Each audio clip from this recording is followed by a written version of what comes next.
दोस्तों स्वागत है आपका एक नई वीडियो में। और आज हम प्रगतिवाद पे बात करते हैं। इससे पहले हमने छायावाद को देख लिया, ठीक है। और आदिकाल, भक्तिकाल, रीतिकाल और आधुनिक काल की हमने शुरुआत कर दी थी और हम प्रगतिवाद तक पहुंच चुके हैं, ठीक है। तो प्रगतिवाद पे हम बात करते हैं दोस्तों आज। और इससे पहले की अगर वीडियो आपने नहीं देखी है तो आप चैनल की प्लेलिस्ट में जाके देख सकते हैं, ठीक है। और स्तरीय प्रश्न होंगे दोस्तों, और स्तरीय प्रश्न वहाँ पे पहले भी करवाए गए हैं, ठीक है। अगर चैनल पे नहीं हो तो सब्सक्राइब कर लीजिए, ठीक है। इस तरह की आपको और भी वीडियो मिलती रहेंगी दोस्तों, ठीक है। तो चलिए हम पहले प्रश्न से शुरुआत करते हैं दोस्तों। पहला हमारा प्रश्न है, प्रगतिवाद शब्द के प्रथम प्रयोक्ता है, ठीक है। प्रगतिवाद शब्द के प्रथम प्रयोक्ता कौन है ये हमें बताना है, ठीक है। मुक्तिबोध है नंद दुलारे वाजपेयी, रामचंद्र शुक्ल या डॉक्टर नगेंद्र। आपका यहाँ पे विकल्प दूसरा सही जाएगा, मुक्तिबोध, ठीक है। प्रयोगवाद शब्द के प्रथम प्रयोक्ता नंद दुलारे वाजपेयी थे, ठीक है। अगला देखते हैं दोस्तों। अगला हमारा प्रश्न है, प्रगतिवादी काव्य की समय सीमा इनमें से नहीं है, ठीक है। समय सीमा नहीं है ये आपको बताना है, ठीक है। इनमें नहीं है, नहीं है, ये है कि समय सीमा है, ठीक है। इस तरह से प्रश्न है। आपके पहला विकल्प है दोस्तों 1936 से 1943 तक, 1920 से 1936, 1950 से 1960, 1920 से 1918। तो आपका पहला विकल्प सही जाएगा 1936 से 1943 ईस्वी इसकी समय सीमा मानी जाती है प्रगतिवाद की, ठीक है। अगला देखिए दोस्तों, अगला हमारा प्रश्न है, इनमें से प्रगतिवादी कवि नहीं है। कौन सा कवि ऐसा है जो प्रगतिवादी नहीं है? आपके विकल्प है नागार्जुन, केदारनाथ अग्रवाल, शिव मंगल सिंह सुमन, त्रिलोचन और भवानी प्रसाद मिश्र। तो आपका यही पंचम विकल्प है दोस्तों, अंतिम विकल्प सही हो जाएगा, ठीक है, क्योंकि ये प्रयोगवादी कवि है, ठीक है। अगला देखते हैं दोस्तों, अगला हमारा प्रश्न है, भारतीय प्रगतिशील लेखक संघ की स्थापना कब हुई थी, ठीक है। भारतीय प्रगतिशील लेखक संघ की स्थापना कब हुई थी ये आपको बताना है, ठीक है। 1935, 1936, 1937, 1938। तो आपके यहाँ पे क्या विकल्प से जाएगा दोस्तों? आपके यहाँ पे दूसरा विकल्प से जाएगा 1936 ईस्वी, ठीक है। और इसकी अध्यक्षता किसने की थी? मुंशी प्रेमचंद ने, ठीक है। अगला ही प्रश्न देखिए, प्रगतिशील लेखक संघ की स्थापना कहाँ हुई थी? बहुत महत्वपूर्ण प्रश्न दोस्तों, पूछा जा सकता है आपसे। आपका विकल्प है लंदन, न्यूयॉर्क, ठीक है, न्यूयॉर्क है, और लखनऊ और दिल्ली। तो आपका यहाँ पे तीसरा विकल्प से जाएगा लखनऊ में हुई थी दोस्तों, ठीक है। अगला देखते हैं दोस्तों, अगला हमारा प्रश्न है, क्षमा सोवती उस भुजंग को जिसके पास गरल हो। उक्त पंक्तियां किसकी हैं, ठीक है। उक्त पंक्तियां किसकी हैं ये, ठीक है। आपके विकल्प है नागार्जुन, त्रिलोचन, शिव मंगल सिंह सुमन, केदारनाथ सिंह, ठीक है। और उसके बाद आपका एक अंतिम विकल्प है दिनकर, ठीक है, रामधारी सिंह दिनकर भी, ठीक है। तो आपका यहाँ पे विकल्प जो अंतिम विकल्प है दोस्तों वो सही हो जाएगा दिनकर की ये पंक्तियाँ, ठीक है। क्षमा शोभती उस भुजंग को जिसके पास गरल हो, ठीक है। हिंदी का कौन सा कवि मैथिली में यात्री नाम से लिखता था? तो कौन सा कवि था आपको बताना है, नागार्जुन, केदारनाथ अग्रवाल, त्रिलोचन या दिनकर। तो यहाँ पे आपका क्या विकल्प से जाएगा दोस्तों? पहला विकल्प से जाएगा नागार्जुन जी, ठीक है। दोस्तों अगर चैनल पर नए हो तो सब्सक्राइब कर लीजिए, इस तरह की आपको और भी वीडियो मिलती रहेंगी। इनमें से मार्क्सवादी या मार्क्सवाद पर आस्था रखने वाला कवि नहीं है, ठीक है। इनमें से कौन सा कवि है जो मार्क्सवाद पे आस्था नहीं रखता? आपके विकल्प थे केदारनाथ अग्रवाल, रामविलास शर्मा, शमशेर बहादुर सिंह, जयशंकर प्रसाद। चौथा विकल्प से जाएगा आपका जयशंकर प्रसाद, ठीक है। अगला देख लेते हैं दोस्तों, अगला हमारा प्रश्न है, प्रगतिवाद का संबंध किस दर्शन या सिद्धांत से है, ठीक है। ये भी पूछा जा सकता है आपसे, ठीक है, कि प्रगतिवाद का संबंध किस दर्शन या सिद्धांत से। आपके विकल्प है अद्वैतवाद से, द्वैतवाद से, मार्क्सवाद से या विशिष्टाद्वैतवाद से। तो आपके यहाँ पे तीसरा विकल्प से जाएगा दोस्तों मार्क्सवाद से, ठीक है। चलिए अगला देख लेते हैं दोस्तों, अगला हमारा प्रश्न है, प्रेत का बयान नामक कविता किसकी है, ठीक है। इस तरह के प्रश्न बनते हैं दोस्तों, और नागार्जुन से, ठीक है, बहुत प्रश्न बनते हैं। नागार्जुन से, केदारनाथ अग्रवाल, माखनलाल चतुर्वेदी या दिनकर। तो आपका पहला विकल्प से जाएगा प्रेत का बयान नागार्जुन की कविता, ठीक है। अगला देखिए दोस्तों, आओ रानी हम ढोएंगे पाल की पंक्तियां किसकी हैं? आपके विकल्प हैं त्रिलोचन, धूमिल, नागार्जुन या दिनकर। तो आपका यहाँ पे तीसरा विकल्प से जाएगा नागार्जुन की, ठीक है। अगला देखते हैं दोस्तों, अगला हमारा प्रश्न है, वैद्यनाथ मिश्र किस कवि का उपनाम था, ठीक है। वैद्यनाथ मिश्र। आपके विकल्प है त्रिलोचन, नागार्जुन, धूमिल या मुक्तिबोध। तो आपका यहाँ पे विकल्प क्या से जाएगा दोस्तों? दूसरा विकल्प से जाएगा नागार्जुन, ठीक है। यहाँ से बहुत प्रश्न बनते हैं तो आपको ध्यान देना है। डॉक्टर बच्चन सिंह ने प्रगतिवाद की पहली रचना किसे माना है, ठीक है। डॉक्टर बच्चन सिंह के अनुसार यहाँ पे पूछा गया दोस्तों, युगवाणी, योगी गंगा, पल्लव या ग्राम्य। तो यहाँ पे आपका विकल्प क्या से हो जाएगा दोस्तों? पहला विकल्प से जाएगा, किसकी रचना थी ये? सुमित्रानंदन पंत की। चलिए अगला देख लेते हैं दोस्तों, अगला हमारा प्रश्न है, रामेश्वर करुणकृत करुण सतसई को किस विद्वान ने प्रगतिवाद की पहली रचना माना है, ठीक है। यहाँ से दो तरह से प्रश्न बन सकता है तो आपको ध्यान देना है। रामचंद्र शुक्ल, डॉक्टर नगेंद्र, डॉक्टर गणपति चंद्र गुप्त या डॉक्टर राम स्वरूप चतुर्वेदी ने। तो आपका यहाँ पे तीसरा विकल्प से जाएगा डॉक्टर गणपति चंद्र गुप्त ने, ठीक है। बस ये ध्यान देना है आपको इस बात पे। अगला है दोस्तों, इनमें से नागार्जुन का काव्य संग्रह नहीं है। ठीक है, नागार्जुन का काव्य संग्रह नहीं है, ये आपको बताना है। युगधारा, सतरंगे पंखों वाली, भस्माकुर, ठीक है, हजार हजार बाहों वाली, हे मेरी तुम। तो आपका यहाँ पे अंतिम विकल्प से जाएगा हे मेरी तुम, ये नहीं है। ठीक है, चलिए अगला देख लेते हैं दोस्तों। अगला हमारा प्रश्न है, इनमें से किसका प्रकाशन वर्ष सही नहीं है। ठीक है, किसका प्रकाशन वर्ष सही नहीं है, ये आपको बताना है। ठीक है, तो आपके यहाँ पे विकल्प है दोस्तों, युगधारा 1953, ठीक है, प्यासी पथराई आंखें 1962, ठीक है, खिचड़ी विप्लव देखा हमने 1980, तुमने कहा था 1982। तो ये गलत है, 1980 ही इसका प्रकाशन है। ठीक है, तुमने कहा था का भी। अगला देख लेते हैं दोस्तों। अगला हमारा है, इनमें किसको आधुनिक युग का कबीर कहा जाता है। आधुनिक युग का कबीर किसको कहा जाता है, आपको बताना है। नागार्जुन को, केदारनाथ अग्रवाल को, त्रिलोचन शास्त्री या दिनकर को। तो आधुनिक युग का कबीर दोस्तों नागार्जुन को कहा जाता है। ठीक है, अगला देख लेते हैं, नागार्जुन को आधुनिक युग का कबीर किसने कहा था। इस तरह से भी प्रश्न बन सकता है, तो आपको इस तरह से भी तैयार रहना है पहले से ही। रामचंद्र शुक्ल ने कहा, हजारी प्रसाद द्विवेदी, डॉक्टर नगेंद्र ने कहा, या डॉक्टर नामवर सिंह ने कहा। तो आपके यहाँ पे विकल्प अंतिम से हो जाएगा, डॉक्टर नामवर सिंह ने कहा था। ठीक है, कबीर के समान व्यंग्य करने की अवधारणा के आधार पर। ठीक है, अगला देखिए, इनमें से किस कृति पर नागार्जुन को साहित्य अकादमी पुरस्कार प्राप्त हुआ। भस्माकुर, पत्रहीन नग्नगाछ, ठीक है दोस्तों, पुरानी जुतियों का कोरस, और उसके बाद है हजार हजार बाहों बाली। तो आपका यहाँ पे दूसरा विकल्प से जाएगा पत्रहीन नग्नगाछ, और ये मैथिली काव्य था उनका। ठीक है, अगला देखते हैं दोस्तों। अगला हमारा प्रश्न है, किस कवि का उपनाम बालेंदु भी है। ठीक है, बालेंदु भी किस कवि का उपनाम है, ये आपको बताना है। केदारनाथ अग्रवाल, केदारनाथ सिंह, भवानी प्रसाद मिश्र या नागार्जुन। तो आपका पहला विकल्प से जाएगा केदारनाथ अग्रवाल। देखिए अगला देखिए दोस्तों, इनमें से कौन सी रचना केदारनाथ अग्रवाल की नहीं है। ठीक है, केदारनाथ अग्रवाल की कौन सी रचना नहीं है, ये आपको बताना है। युग की गंगा, नींद के बादल, ठीक है, अगला है फूल नहीं रंग बोलते हैं, ठीक है, तालाब की मछलियां और पंख और पतवार। ठीक है, तो तालाब की मछलियां सही जगह, क्योंकि ये नागार्जुन का काव्य संग्रह है। ठीक है, अगला देखिए दोस्तों। अगला हमारा प्रश्न है, नागार्जुन की कविताओं को नुक्कड़ कविता की संज्ञा किसने दी। ठीक है, नुक्कड़ कविता की संज्ञा किसने दी थी नागार्जुन की कविताओं को, ये आपसे पूछा गया है। डॉक्टर बच्चन सिंह ने, ठीक है, डॉक्टर नगेंद्र ने, डॉक्टर राम कुमार वर्मा ने, या डॉक्टर गणपति चंद्र गुप्त ने। तो आपका पहला विकल्प से जाएगा डॉक्टर बच्चन सिंह ने। ठीक है, अगला देखते हैं, किसको अवध का किसान कवि कहा जाता है। ठीक है, अवध का किसान कवि किसको कहा जाता है, आपको बताना है। अगर केदारनाथ अग्रवाल, त्रिलोचन शास्त्री, ठीक है, नागार्जुन और दिनकर, आपको नीचे भी दिख रहा होगा। ठीक है, तो यहाँ पे दूसरा विकल्प आपका सही जाएगा त्रिलोचन शास्त्री को। अगला देखिए दोस्तों, त्रिलोचन शास्त्री को अवध का किसान कवि किसने कहा था। ठीक है, ये उपाधि किसने दी थी, ये आपसे पूछा गया है दोस्तों। ठीक है, आपके विकल्प हैं नामवर सिंह ने, मुक्तिबोध, डॉक्टर नगेंद्र, डॉक्टर बच्चन सिंह ने। तो आपका यहाँ पे विकल्प दूसरा सही जाएगा मुक्तिबोध ने दोस्तों। ठीक है, चलिए अगला देख लेते हैं दोस्तों। अगली हमारी पंक्तियां हैं, धूप धूप धूप चमकती है चांदी की साड़ी पहने। ठीक है, ध्यान से देखिए दोस्तों, ये बहुत महत्वपूर्ण पंक्ति और पूछी गई हुई है पहले। ठीक है, धूप चमकती है चांदी की साड़ी पहने, ठीक है, मैके में आई हुई बेटी की तरह मगन है। पंक्तियां किसकी हैं, केदारनाथ अग्रवाल की हैं, ठीक है, केदारनाथ सिंह की हैं, नागार्जुन की है, या मुक्तिबोध की हैं। तो आपका यहाँ पे पहला विकल्प से जाएगा दोस्तों केदारनाथ अग्रवाल की हैं। दोस्तों अगर चैनल पे नहीं है तो सब्सक्राइब कर लीजिएगा।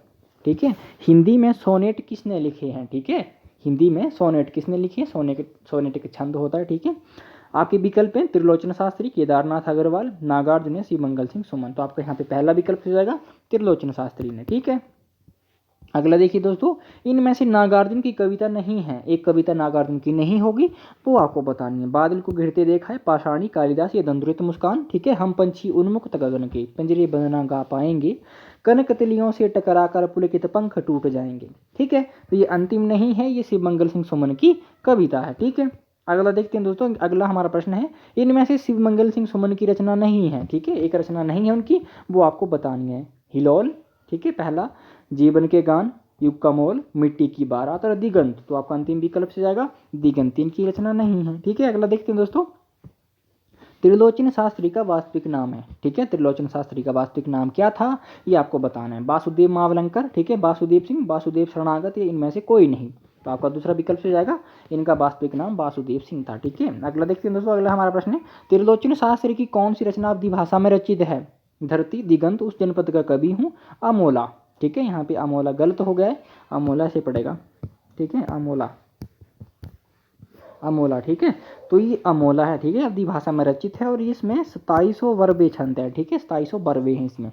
ये ध्यान रखिएगा आप। अगला देखिए दोस्तों, अगला हमारा प्रश्न है, इनमें से कौन सी रचना रांगे राघव की नहीं है? रांगे राघव की एक रचना नहीं है, ये आपको बताना है। अजय खंडहर, मेधावी, पांचाली या शब्द? तो आपका चौथा विकल्प हो जाएगा शब्द। ठीक है, अगला देखते हैं दोस्तों, अगला हमारा प्रश्न है, इनमें से कौन सी रचना त्रिलोचन शास्त्री की नहीं है? ठीक है, त्रिलोचन शास्त्री की रचना नहीं है एक, ये आपको बतानी है। ठीक है, आपके विकल्प है गुलाब और बुलबुल, अरगहान, ठीक है, तुम्हें सौंपता हूँ, अनकही भी कुछ कहानी है, ठीक है, और वाणी की व्यथा। तो आपका अंतिम विकल्प से जाएगा वाणी की व्यथा। ठीक है, चलिए अगला देखते हैं दोस्तों, अगला हमारा प्रश्न है, जन जन में जो ऊर्जा भर दे मैं उद्गाता हूँ रवि का।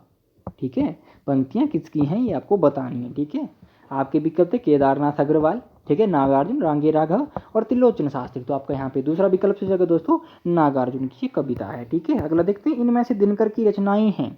ठीक है, दिनकर की रचनाएं हैं, ये आपको बताना है। रेणुका, ठीक है, हुंकार, हारे की हरिनाम, आत्मा की आंखें और धरती। तो आपका अंतिम विकल्प से जाएगा धरती। इनकी रचना नहीं है दोस्तों। ठीक है, यहाँ पे होना चाहिए इनमें से दिनकर की रचना नहीं है। ठीक है, अगला देखते हैं दोस्तों, अगला हमारा प्रश्न है, अगला ये पंक्तियां हैं दोस्तों, स्वानों को मिलता दूध वस्त्र, भूखे बालक अकुलाते हैं, माँ की हड्डी से चिपक ठिठुर जाड़े की रात बिताते हैं। पंक्तियां किसकी हैं ये आपको बताना है। ये आपके विकल्प हैं दोस्तों केदारनाथ अग्रवाल, नागार्जुन, दिनकर और त्रिलोचन शास्त्री। तो आपका यहाँ पे विकल्प तीसरा सही हो जाएगा रामधारी सिंह दिनकर की ये पंक्तियां। ठीक है, अगला देख लेते हैं, अगला इनमें से प्रश्न है दोस्तों, इनमें से गोपाल सिंह नेपाली की रचनाएं हैं उमंग, पंछी, रागिनी या इनमें सभी हैं? तो आपका चौथा विकल्प से जाएगा, क्योंकि ये सब की सब रचनाएं गोपाल सिंह नेपाली की हैं दोस्तों, और पूछा जा सकता है। ठीक है, आपसे तो ध्यान देना है। अगला देखिए दोस्तों, इनमें से रामविलास शर्मा की एकमात्र काव्य रचना जो प्रगतिवाद से प्रभावित है, प्रगतिवादी रचना है वो। ठीक है, तो आपको बताना है कि वो कौन सी रचना है। शब्द, दिगंत, रूपरंग और मधुलिका। तो आपका यहाँ पे तीसरा विकल्प हो जाएगा रूपरंग। अगला देखते हैं दोस्तों, अगला हमारा प्रश्न है, इनमें से नागार्जुन के उपन्यास हैं। ठीक है, नागार्जुन के कौन से उपन्यास हैं ये आपको बताना है। रतिनाथ की चाची, बलचनवा, ठीक है, वरुण के बेटे या इनमें सभी हैं? तो आपका अंतिम विकल्प से जाएगा सबके सब ये उपन्यास नागार्जुन के हैं। ठीक है, अगला देखते हैं दोस्तों, इनमें से नागार्जुन की दीर्घ कविता है। ठीक है, दीर्घ कविता कौन सी है नागार्जुन की ये आपको बताना है। ठीक है, हरिजन गाथा, महाराणा का महत्व, प्रेमथु, कालिदास। ठीक है, तो आपका पहला विकल्प से जाएगा हरिजन गाथा, इनकी लंबी कविता है। ठीक है, महाराणा का महत्व जयशंकर प्रसाद की लंबी कविता, प्रेमथु धर्मवीर भारती की लंबी कविता है, और तुलसीदास दिनकर नहीं कहेंगे हम, निराला यानी कि सूर्यकांत त्रिपाठी निराला जी की लंबी कविता 101 छंद इसमें है। ठीक है, चलिए अगला देख लेते हैं दोस्तों, अगला हमारा प्रश्न है, कई दिनों तक चूल्हा रोया चक्की रही उदास, कई दिनों तक कानी कुतिया सोई उसके पास। ठीक है, नागार्जुन की ये पंक्तियां किस कविता की हैं? इस तरह से भी प्रश्न बन सकता है। ठीक है, तो आपको इस तरह से भी हर तरह से आपको तैयार रहना है। किसी भी तरह से प्रश्न किसी भी दिशा से किसी भी शैली में पूछा जा सकता है, तो आपको तैयार रहना है। ठीक है, बादल को घिरते देखा है अकाल और उसके बाद सिंदूर तिलंकित भाल, तुम्हारी दंतुरित मुस्कान। तो आपका यहाँ पे विकल्प दूसरा सही जाएगा अकाल और उसके बाद। ठीक है, चलिए अगला देख लेते हैं दोस्तों, अगला हमारा प्रश्न है, औसत भारतीयता का कवि किसे कहा गया है? ठीक है, औसत भारतीयता का कवि, ठीक है, औसत भारतीयता का कवि आपके विकल्प है केदारनाथ सिंह, त्रिलोचन शास्त्री, नागार्जुन या दिनकर। तो आपका यहाँ पे दूसरा विकल्प से जाएगा दोस्तों त्रिलोचन शास्त्री को। देखिए दोस्तों, अगला हमारा प्रश्न है, और ये आपको ध्यान रखनी है पंक्तियाँ। ठीक है, क्योंकि ये पूछी जाती हैं और आपसे पूछी जा भी सकती हैं ऐसे भी। ठीक है, क्या हार में क्या जीत में, किंचित नहीं भय भीत में, कर्तव्य पथ पर जो भी मिला ये भी सही वो भी सही, वरदान मांगूंगा नहीं। ठीक है, हार भी नहीं मानूंगा, इस तरह की पंक्तियाँ हैं, हार मांगूंगा नहीं।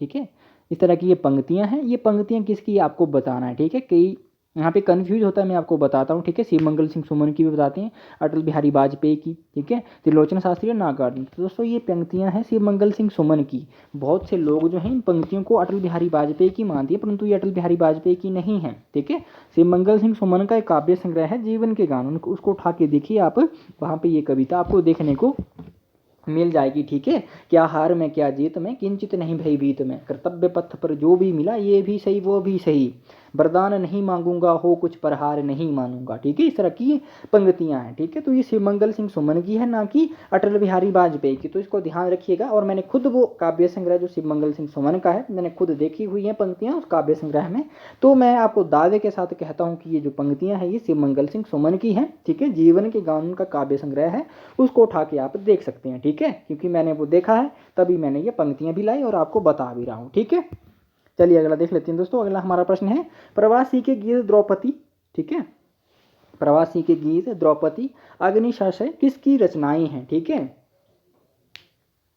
तो आपके विकल्प है नागार्जुन, केदारनाथ अग्रवाल, नरेंद्र शर्मा और त्रिलोचन शास्त्री। तो आपका यहाँ पे विकल्प तीसरा सही जाएगा, नरेंद्र शर्मा की है, ठीक है। चलिए अगला देख लेते हैं दोस्तों। अगला हमारा प्रश्न है, क्योंकि ये बता रहा हूँ दोस्तों, इनकी जो रचनाएं हैं इनमें प्रगतिशील तत्व हमें देखने को मिलते हैं, ठीक है। प्रगतिवादी तत्व इनके काव्य रचनाएं में हैं, ठीक है। रचनाओं में नरेंद्र शर्मा के भी मिलेंगे, मनुलाल शर्मा की में भी मिलेंगे, महेंद्र भटनागर में भी मिलेंगे, ठीक है। तो ऐसे बहुत से कवि हैं जिनको मैंने यहाँ पे लाया हूँ, ठीक है। आपके विकल्प है अंगड़ाई, उदयपथ, एक पथ, इनमें सभी हैं। तो ये मनुलाल शर्मा शील के काव्य संग्रह हैं और ये सब के सभी हैं, ठीक है। चलिए अगला देख लेते हैं। अगला हमारा प्रश्न है, इनमें से महेंद्र भटनागर की रचनाएं हैं, ठीक है। महेंद्र भटनागर। आपके विकल्प है तारों के लिए, अभियान, टूटती श्रृंखलाएं, इनमें सभी हैं। तो आपका चौथा विकल्प हो जाएगा, इनमें सभी हैं, ठीक है। चलिए अगला देख लेते हैं दोस्तों। अगला हमारा प्रश्न है, इनमें से धरती का कवि किसे कहा गया है, ठीक है। धरती का कवि केदारनाथ अग्रवाल, त्रिलोचन शास्त्री, नागार्जुन। नागार्जुन फिर से दे दिए गए, दिनकर रख लीजिए यहाँ पे आप। तो यहाँ पे आपका दूसरा विकल्प हो जाएगा त्रिलोचन शास्त्री को, ठीक है। अगला देख लेते हैं, केदारनाथ अग्रवाल को किस रचना के लिए साहित्य अकादमी पुरस्कार मिला था, पूछा जा सकता है, ठीक है। आपके विकल्प में अपूर्वा, युग की गंगा, फूल नहीं रंग बोलते हैं, आत्मगंध। तो आपका विकल्प पहला से जाएगा अपूर्वा, ठीक है। 1987 में मिला था इनको, ठीक है। अगला देखते हैं दोस्तों। अगला हमारा प्रश्न है, नागार्जुन ने श्रीलंका में बौद्ध धर्म की दीक्षा कब ली थी, ठीक है। नागार्जुन ने श्रीलंका में बौद्ध धर्म की दीक्षा कब ली थी, ये पूछा जा सकता है आपसे, ठीक है। तो आपको ध्यान देना है 1935, 1936, 1937, 1938 में। तो आपका दूसरा विकल्प से जाएगा 1936 में ली थी, ठीक है। अगला देखिए दोस्तों, इनमें से नागार्जुन किस पत्रिका का संपादन करते थे, दीपक, सुधा, प्रभा या रूपाभ। तो पहला विकल्प आपका सही जाएगा दोस्तों, दीपक पत्रिका का ये संपादन करते थे। अगला देखिए दोस्तों। अगला हमारा प्रश्न है, इनमें से किस कवि का जन्म वर्ष सही नहीं है, ठीक है। कवि ऐसे हैं जिनका जन्म वर्ष सही नहीं होगा, वो आपको बताना है, ठीक है। नागार्जुन 1911, दिनकर 1908, रामविलास शर्मा 1912, केदारनाथ अग्रवाल 1915। तो आपका यहाँ पे चौथा विकल्प से जाएगा, क्योंकि केदारनाथ अग्रवाल का जन्म 1911 में होता है, ठीक है। तो दोस्तों आज के लिए इतना ही, कल हम प्रयोगवाद देखेंगे, ठीक है। उसके बाद नई कविता भी है हमारे सामने, ठीक है। तो उनसे हम प्रयोगवाद थोड़ा बड़ा है, ठीक है, नई कविता भी बड़ी हो जाएगी, तो वहाँ से प्रश्न ज़्यादा बनेंगे, ठीक है। प्रगतिवाद थोड़ा कम छोटा था, ठीक है, इनकी ये कहिए कि छोटा था ये, ठीक है। तो यहाँ से हमने 85 प्रश्न लिए हैं, और इसके बाद अगर हम प्रयोगवाद को देखेंगे, प्रयोगवाद बहुत बड़ा है, ठीक है। तो वहाँ से हो सकता है कि 100 से प्लस क्वेश्चन हो जाए, ठीक है। तो हम वहाँ पे देखेंगे, जितने बनेंगे मैं बनाने की कोशिश करूँगा। अगर चैनल पर नहीं तो सब्सक्राइब कर लीजिए। धन्यवाद दोस्तों।